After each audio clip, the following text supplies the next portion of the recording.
El día de hoy está dedicado a un texto que se llama La ciudad no es un árbol, es un texto de Christopher Alexander que escribió en 1965 y en él argumentaba que las ciudades no se pueden construir con una estructura de un tronco que tiene ramificaciones, porque de esta manera no se unen las distintas áreas de la vida. Entonces él proponía construir las ciudades a partir de una semitrama. Esta semitrama es una idea de entrecruzar las distintas actividades sociales, económicas y cívicas que se dan en una ciudad para que la propia ciudad sea un receptáculo para la vida. Y hoy vamos a hablar de esto en esta mesa con A.J. Kim, docente asociada de planeación urbana de la escuela de SU, Lorena Urbalejo, antropóloga, con Gina Cebé, investigadora e historiadora de arquitectura, y Modera Alejandro Peinbert, director de la Facultad de Arquitectura de Campus Mexicali y de Diseño de Mexicali de la UABC. La ciudad no es un árbol. El texto plantea prácticamente desde sus primeros párrafos esa dicotomía entre la ciudad natural y la ciudad artificial. Estando en la ciudad de Mexicali, o reconociéndola o conociéndola, es inevitable pensar en la idea de ciudad natural cuando hablamos del Río Nuevo, que es el origen de la ciudad. Hablamos de una ciudad fronteriza, hablamos de una ciudad agrícola, pero en buena medida el origen digamos, más puro es el Río Nuevo. Para tener una imagen diferente a la que tenemos ahora del Río Nuevo, que es una imagen contaminada, es una imagen distorsionada de lo que puede ofrecer un cuerpo de agua, tendríamos que remitirnos al río Hardy o a la Laguna México, probablemente, y digamos un poco más de 100 años atrás en la historia reciente, esa podría ser la imagen de Mexicali. Y la ciudad artificial, que había pobladores, había un caserío un poco al borde del río. Y la ciudad artificial, bueno, esa es la que surge a partir de las decisiones y de los planteamientos y de la catástrofe antropogénica que fue hacer crecer la ciudad, planificar la ciudad o trazar la ciudad de manera arbitraria al río, incluso de una manera arbitraria a la propia frontera. Una ciudad racional, obediente a las coordenadas norte-sur, en donde el orden se rompía al llegar al Río Nuevo, convirtiéndose en una especie de caos. Hay un parteaguas aquí, que es la gran inundación de 1905-1906, que borra buena parte de la traza, se lleva las vías del ferrocarril y provoca, con otra decisión antropogénica, hacer explotar los bordes del Río Nuevo para que el cauce se fuera a liberar y toda esa agua se fuera a Salton Sea. Sigue la ciudad artificial entonces.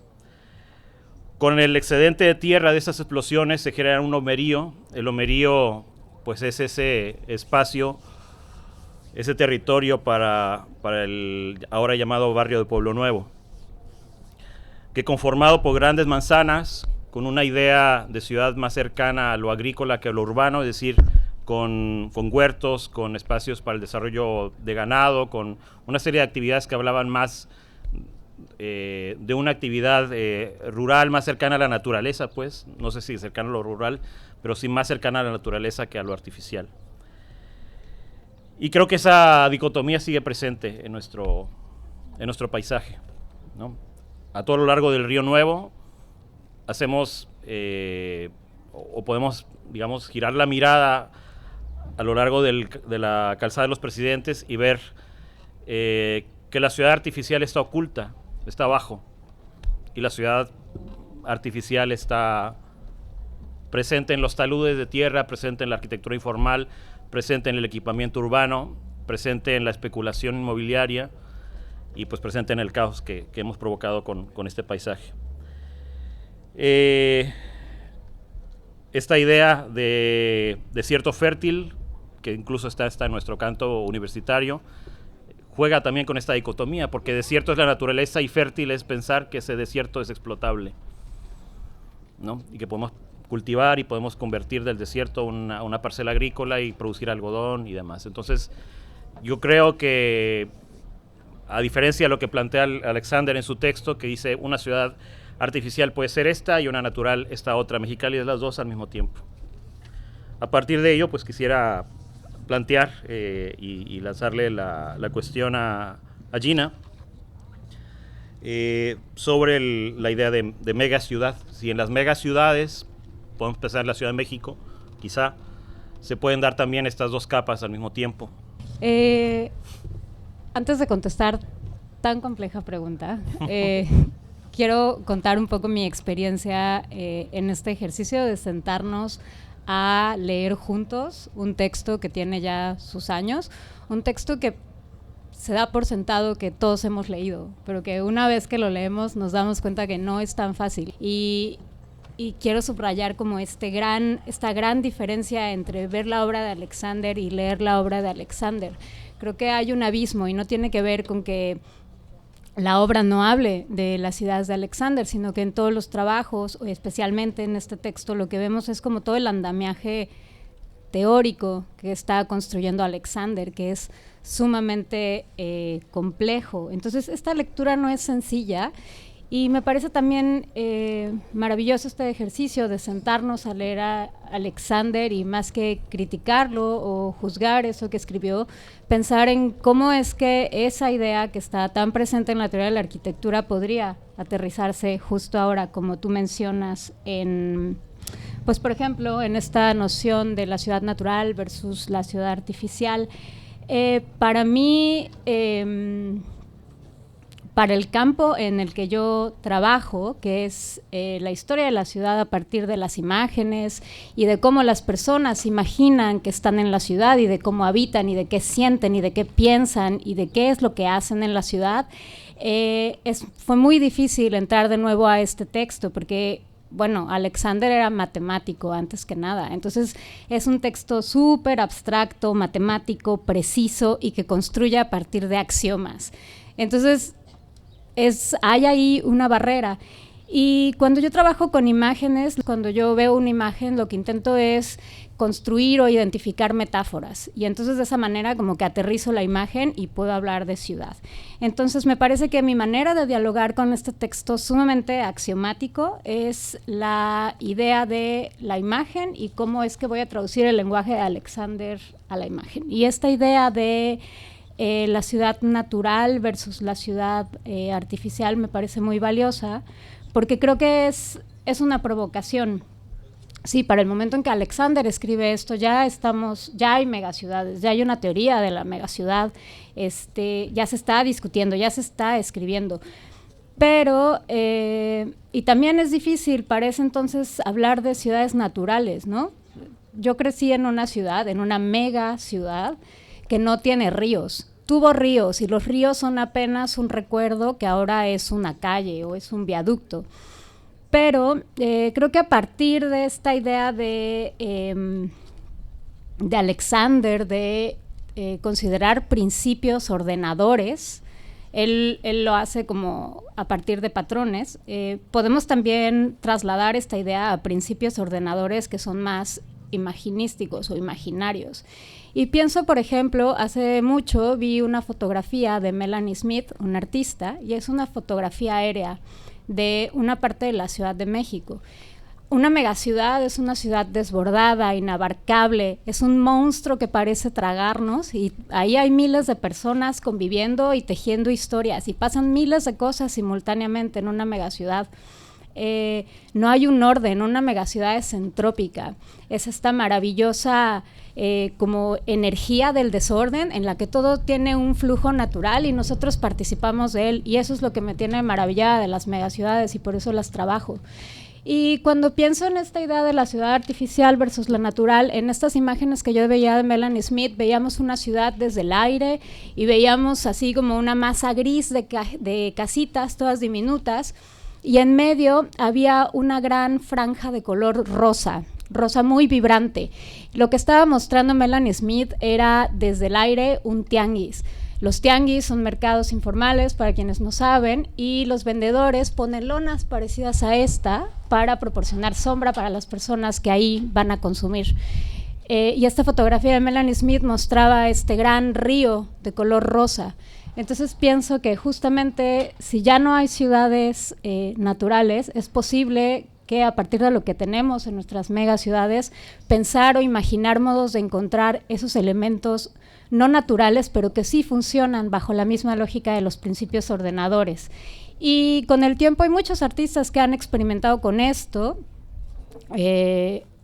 Hay unas imágenes, si las googlean, sobre todos los tianguis de la Ciudad de México, que además forman diferentes patrones, son de distintos colores, hay líneas amarillas, hay líneas rosas, hay líneas azules, hay líneas multicolores, que nos están hablando de otra geografía. A partir de ese río artificial se están generando dinámicas. Entonces, creo que ahí esa podría ser una manera de imaginar como esta naturalidad en una ciudad artificial. Entonces, respondiendo a tu pregunta de la megaciudad puede pensarse como una ciudad natural, sí, creo que sí, que hay muchos elementos que nos permiten imaginar esa dimensión natural, que es un poco más abstracta, imaginística, no es tan natural, pero creo que esa sería una manera de traer al diálogo hoy en día a Alexander.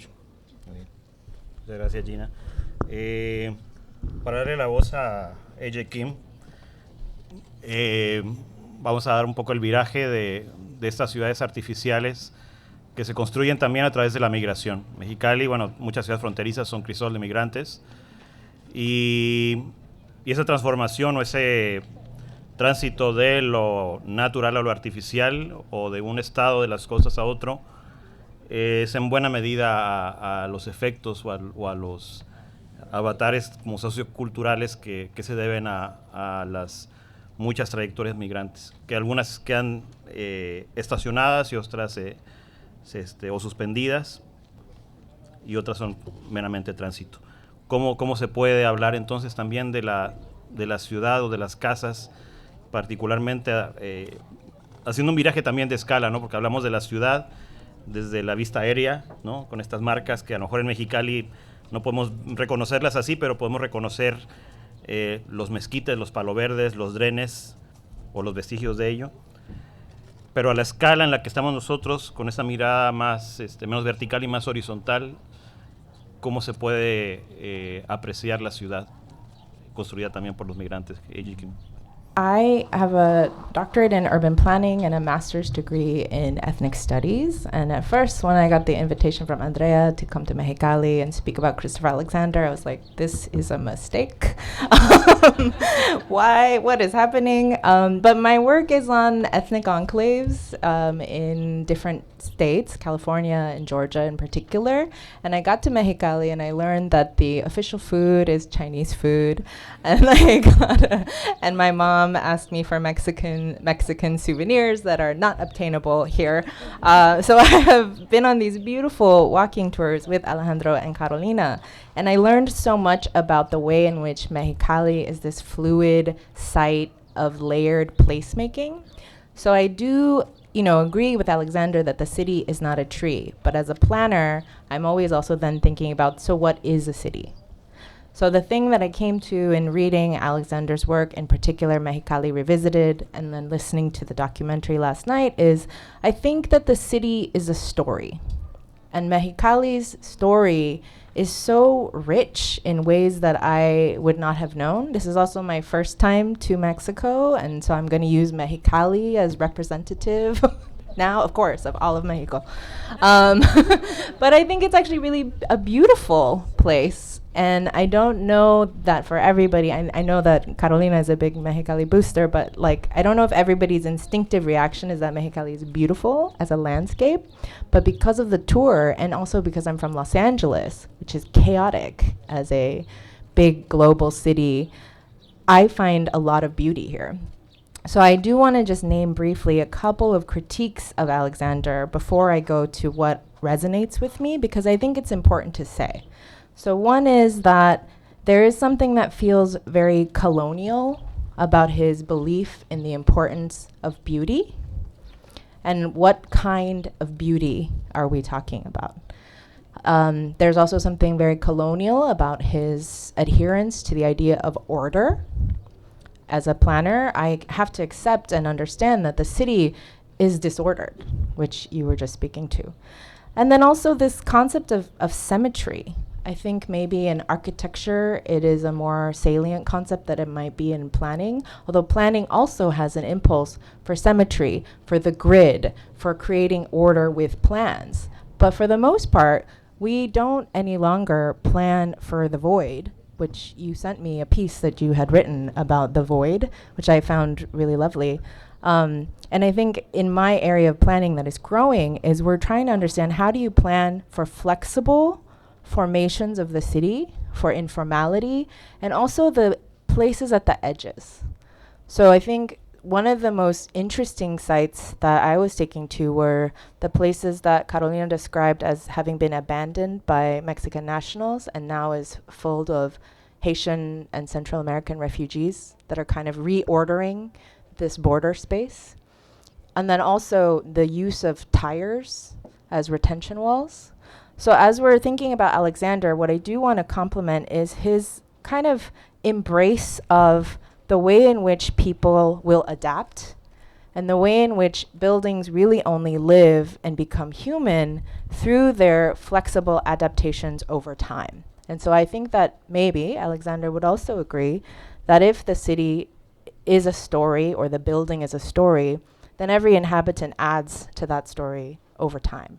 So I really enjoyed kind of that characterization. But I think that we have to talk about kind of the issues of class, what we think is ugly.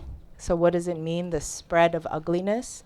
What does it mean to think about the spread of migrants, both here in Mexico and also in the United States? And what forms that we think that ugly takes? And then maybe perhaps a more philosophical question is, do we not want to design for the ugly or the asymmetrical?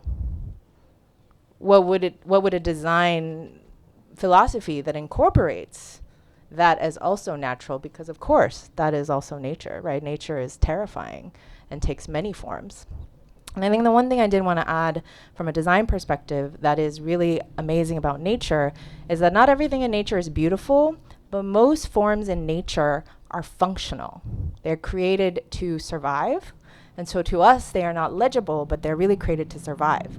And so both in the Chinesca part of town and also in the ethnic enclave that I work in, Koreatown in LA, we see these adaptations and formations of buildings and blocks that are aesthetically not pleasant and also are somehow always on fire. Like there's always a sofa on fire. And I heard in Mexicali, there's always something burning. I don't know, nobody knows why there's something burning.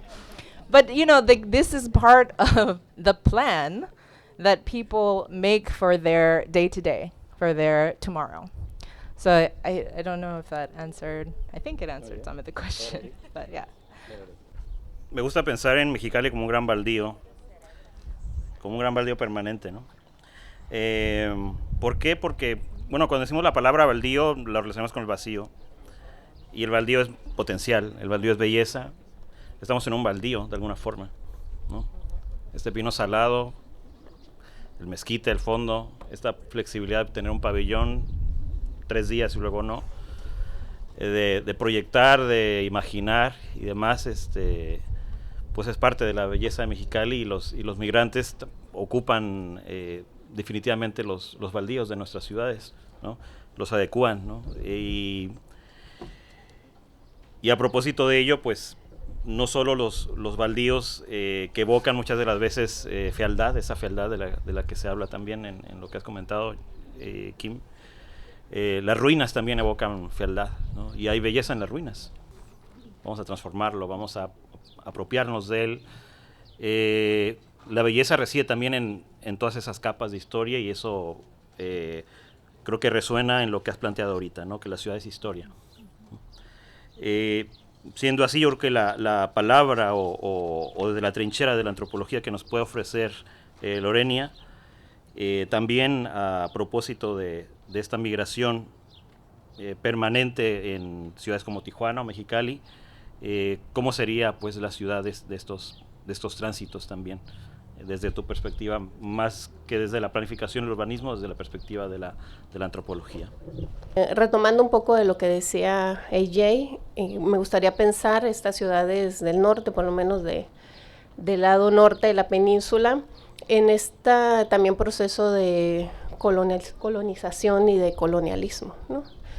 Considerando muchas veces en algunas aproximaciones que estos eran lugares deshabitados completamente, cuando, y ya lo hablábamos en algún momento, había una población, ¿no?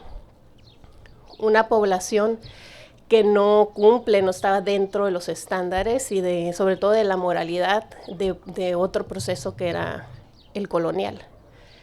Y pues que a la llegada de una imposición de un modo de vida, se hizo también un modo de construcción y una forma, o al menos un intento de cómo habitar esos espacios. Entonces la colonización fue así, pues un proceso forzado de ocupación de un territorio que estaba ocupado antiguamente. Y pues en este correr de la historia, y pensando la ciudad como historia, eso se ha trasladado a nuestro presente, que es pues el proceso de colonialismo en el que vivimos, donde quedamos un poco sujetados, con las diferencias, como decía Quino, con la diferencia de clase, con la diferencia de género, con la diferencia de raza. Entonces en nuestras ciudades, que son ciudades inmigrantes, y que además, y así es reconocida en la propia historia, fueron ocupadas, regularizadas y ordenadas por grandes compañías, ¿no? Grandes empresas religiosas, grandes empresas agrícolas, industriales, corporativos, etcétera y etcétera. Entonces ahí estas oleadas migratorias de personas que vienen a las ciudades del norte de la Baja California en búsqueda de la llamada vida mejor en la ciudad, se colocan en esos espacios de trabajo muchas veces, ¿no? Eso es un atractivo. Son ciudades que han sido modernizadas, que apelan al bienestar y que entonces en esta idea de dónde vamos a poner a toda esa gente que está llegando, y como nos lo seguimos repitiendo día tras día, en el acontecer de la política, por ejemplo, migratoria de los Estados Unidos, ¿qué vamos a hacer con estas personas que van a llegar? Si aquí ya está, parece que al límite de su ocupación, el don de establecerlos, estos márgenes hacia donde se orilla cierta población, pues tiene, como digo, una larga historia también, ¿no? Y hay trabajadoras de maquila que no pueden quedarse en ciertos espacios de la ciudad, no porque no puedan en un sentido de objetivo de vida, sino porque los espacios no están diseñados para ellos, ellas. Y se les va recorriendo hacia lo que llamamos los márgenes urbanos, donde sí pueden colocarse. Entonces sería como impensable considerar que un grupo étnico habite el centro de Tijuana, porque pues ahora aparte el centro de Tijuana está en una revolución ahí del mercado inmobiliario, pero el hecho es que lo ocuparon a su llegada. En los 70 grupos étnicos, sobre todo mixtecos que ahora viven en Camino Verde, ocuparon el centro de Tijuana, y después, tras varios otros movimientos, pues los encontramos dispersos, no están ahí. Y la ciudad, las megaciudades, el propio sistema que vivimos, pues hacen esos espacios. Lo que sucede es que en esa llegada, lo que también tenemos, pues una suerte de agencia de quienes van incorporándose a los lugares. Y ahí podemos encontrar, como ejemplo, lo que comentaba también Kim acerca de los enclaves étnicos, ¿no? Y un poco ahí tratar como de desandar estas ideas que lo indígena, lo étnico es totalmente majestuoso, esas grandes arquitecturas. Si nosotros estuviéramos todavía conservando esos valores, pues no tendríamos a mujeres indígenas en las calles de Mexicali que son perseguidas por la policía, y eso también ocurre, porque son espacios públicos que no precisan de la visibilidad de quienes ocupamos esos espacios, ¿no? Entonces les van llevando hacia otros lugares, y ahí también pensar, porque también muchos de aquí nos hemos acercado a estos lugares, colonias periféricas, para desde distintas disciplinas conocer los procesos, cómo podemos identificarles, si son procesos de resistencia también en estos contextos, pero también bajo la consideración de por qué están ahí, porque hay gente que se tiene que proteger de otras personas, de hechos violentos, y también, por supuesto, ver la diversificación de esos espacios, de nuevo, a través de estos diversos ejes del étnico, de la raza, de la propia historia de migración. Las ciudades se espacializan dependiendo del momento en que tú has migrado. Esas marcas las podemos ver en el espacio. Y ahí también pues ya dependerá de las propias políticas de los lugares. No es en balde que en un intento de querer acomodar a cierta población migrante se le mande a los cañones de Tijuana, ¿no? Ahí ocurren muchas cosas, además de esta reubicación que se hace, porque se dinamiza algunas otras cuestiones como las propias religiosas, las prácticas culturales, y eso ocurre a la par que ocurre procesos de autoconstrucción, pero también construcciones que van hacia las relaciones sociales. ¿Qué necesito yo de este lugar para seguir siendo mi paisano? Pero no de manera idealizada, porque conflictos hay en todos lados. Por eso me parecía algo muy importante lo que se mencionaba hace rato, de que este lugar en otros días es distinto a lo que estamos viendo. Ha adquirido su propio dinamismo, y nosotros tenemos 3 días hablando de este espacio sin conocer el presentismo del espacio.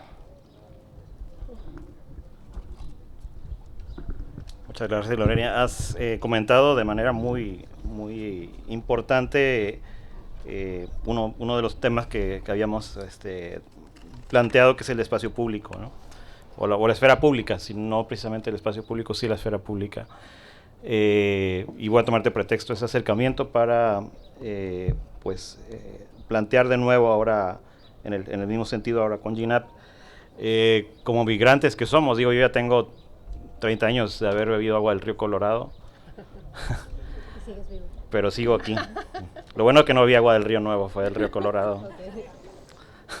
Bueno, quisiera entonces hablar ahora de la experiencia propia, porque ya hablamos desde una lente de la planificación desde arriba, aterrizamos, pero creo que algo que le puede dar también potencia al discurso de esta mesa es hablar desde nuestras propias experiencias, que a lo mejor son cortas, pequeñitas, de 3 días en estos espacios, pero cómo dimensionamos los espacios públicos desde el transitar peatonal, desde el moverse, desde las limitaciones de la movilidad urbana, desde la posibilidad de hacerse de una habitación propia o semipropia en un lugar en el que estoy trabajando. Entonces, pues, Gina, platícanos pues desde tu propia experiencia, y disculpen el atrevimiento de comprometerlos con esa pregunta, tan personal puede ser, pero creo que con esta ronda podríamos empezar a cerrar algunos aspectos. Bueno, creo que voy a hablar desde mi experiencia personal llegando a Mexicali, a este desierto habitable, que me parece que sí es a veces, es a ratos, un baldío permanente, ¿no? Y hay fealdad, pero también hay mucha belleza y hay ruina. Y para mí la ruina es maravillosa, porque para mí la ruina es un acto de resistencia. Hay algo en la ruina que la hace que esté ahí permanente. No se va a caer y no va a pasar nada más con ella. No va a avanzar. Pero el hecho de que esté ahí resistiendo me habla de estas capas que mencionas, AJ, sobre la historia, sobre concebir la ciudad, sí, tal vez no tanto como lo propone Alexander, como estos sistemas, sino como estas capas que se van sobreponiendo, ¿no? Y tal vez es en estas capas donde está la pátina, esa pátina que extraña a Alexander, que se pierde en las ciudades artificiales, pero yo creo que hay mucha, que es la propia agencia humana la que le da esa naturalidad a la ciudad artificial.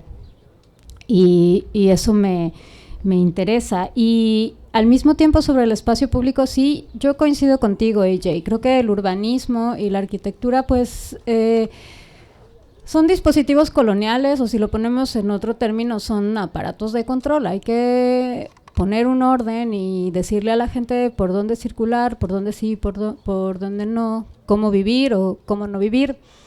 Pero me parece que en este desarrollo hegemónico propuesto por el urbanismo, otra vez somos los miles de seres humanos congregados en el desorden, que disfrutamos la entropía, los que encontramos de vez en cuando en las ciudades pequeñas grietas en donde meternos y ver qué está pasando y encontrar ahí un poco de desorden y que salga la luz, ¿no?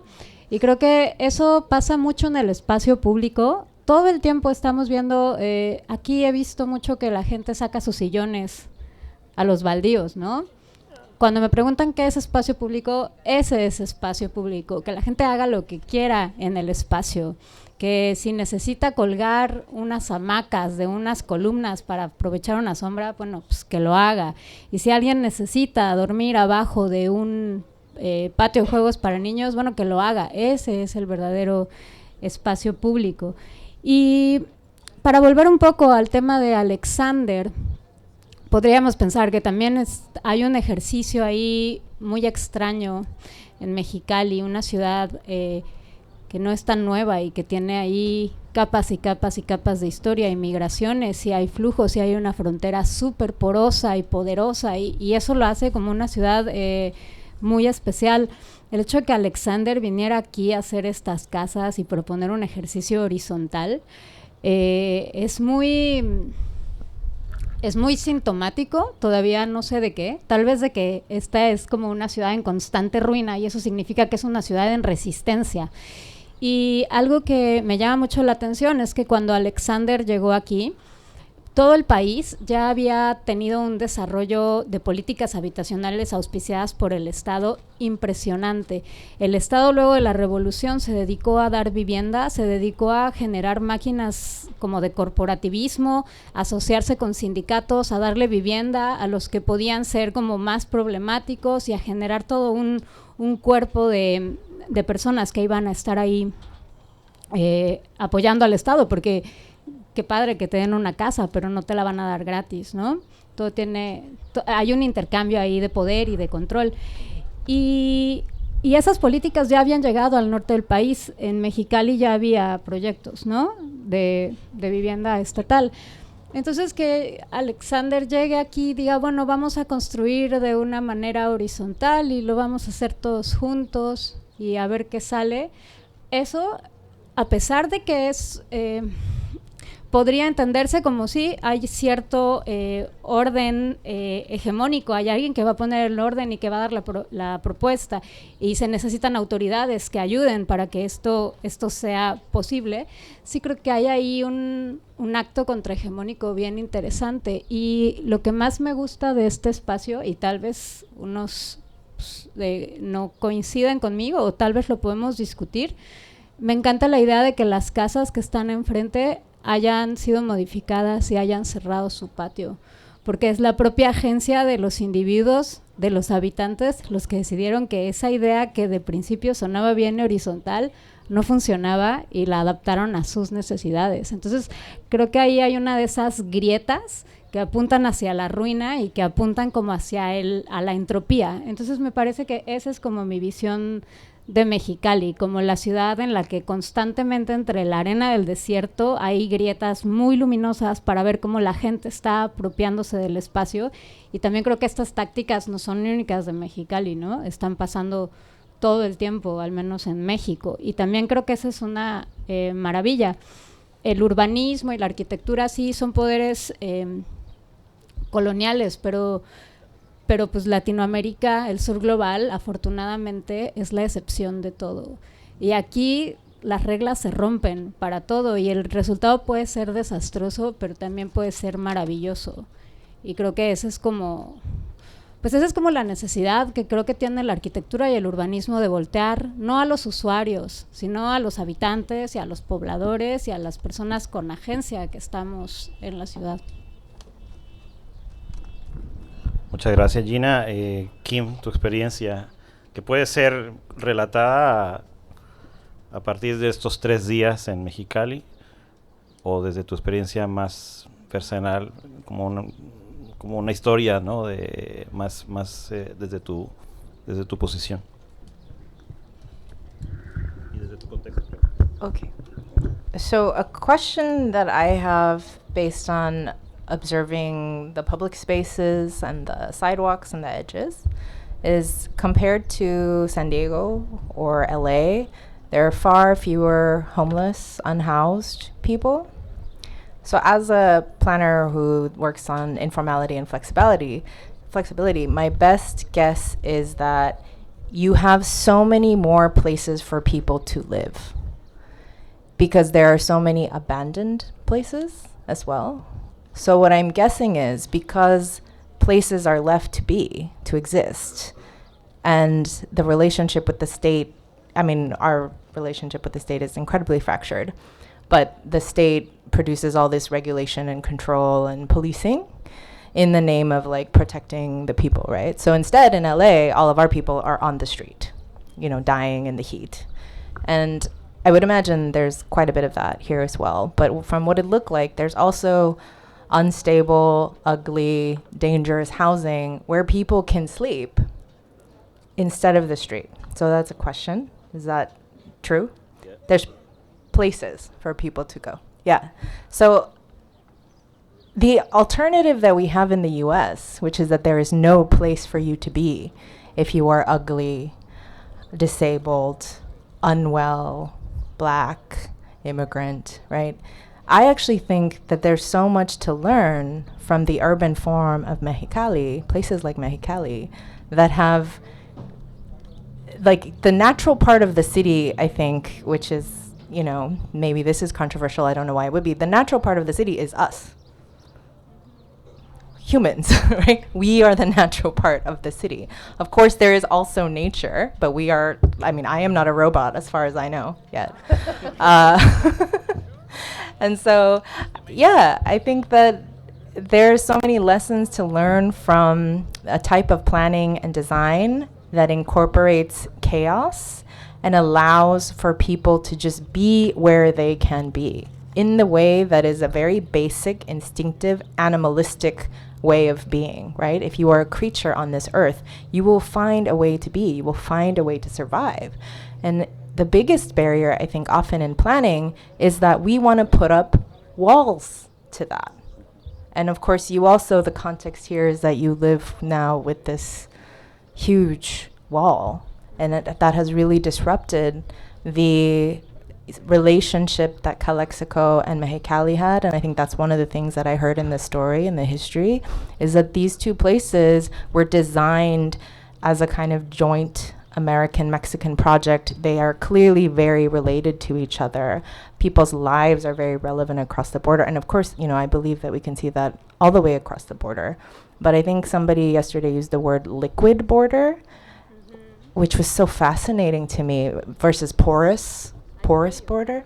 You said that liquid, like, yeah, in this dry. It's another river. Mm-hmm.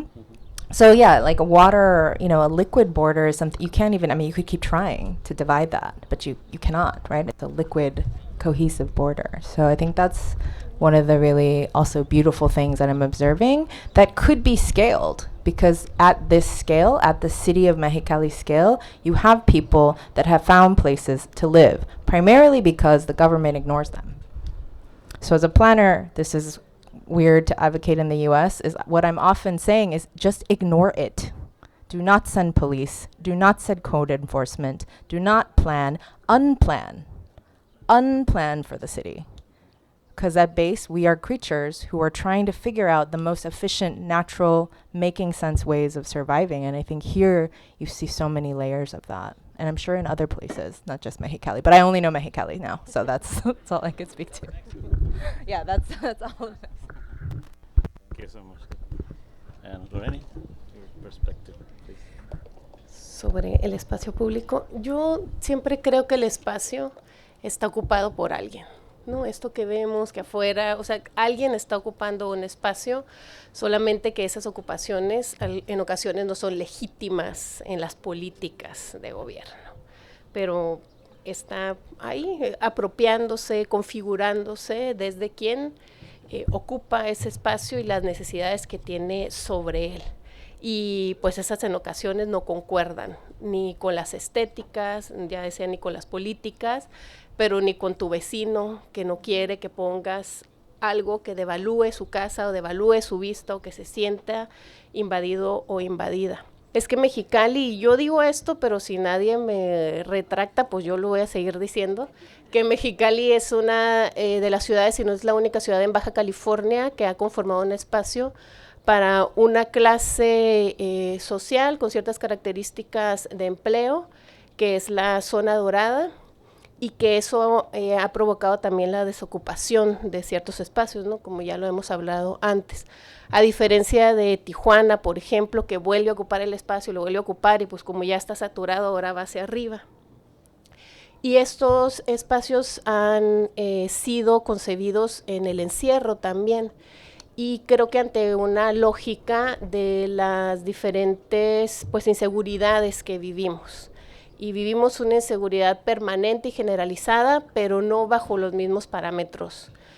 Entonces, en los fraccionamientos de interés social, por ejemplo, de Tijuana, las periferias de esta población de las que hablaba hace un rato, no se consideraron cerrados, aunque son grandes fraccionamientos de inmobiliarias muy conocidas como Urbi, que aparte tuvo grandes proyectos o un gran proyecto fallido. Estos fraccionamientos se contemplaron abiertos con calles que les llamamos cerradas, pero para una entrada libre. Y ese era un espacio público para las personas que vivían ahí. En realidad la política de vivienda es como bastante deshumanizada, diría yo que desalmada, ¿no? No está pensando en que las personas se reúnan, no tenemos estos proyectos, no tenemos unos espacios diminutos donde la gente tendría que estar junta, pero hace lo posible también por no estarlo. Entonces esos espacios públicos, en lo que he observado recientemente, se han estado cerrando. Y cerrando bajo la misma lógica que se necesita una protección del exterior. Y además lo que ocasiona, pues puede ser un sentido de protección, un imaginario de la seguridad, lo que se requiere para hacer del espacio público un espacio privado público para nosotros que vivimos ahí, pues es un financiamiento de todo lo que implica cerrar un espacio. Entonces esta población tiene que hacer un gasto extra de sus sueldos, que es variable el perfil de quienes viven ahí, de los trabajos, por ejemplo, y de las movilidades, pero para poder pagar portones eléctricos, tarjetas, ahora, eso se ha tecnificado de una manera, tecnologizado de una manera así sorprendente para mí, que los vi en su cuando entregaban el fraccionamiento y era pues abierto a tener que tener una pulsera con un chip para poder ingresar a tu puerta. Entonces el espacio público en disputa también se vuelve un espacio de resguardo, ¿no? Yo me cuido porque necesito que no me pase lo que está allá afuera, que también es de alguien más. Para aprovechar las condiciones de este pabellón y del tiempo también, pabellón que yo encuentro, estaba pensando por el aire y las condiciones ya del día, que es como un homenaje al porche mexicalense, ¿no? Y a la banquetera, que hay cerveza. Y al tianguis. Y al tianguis, ¿no? Bueno.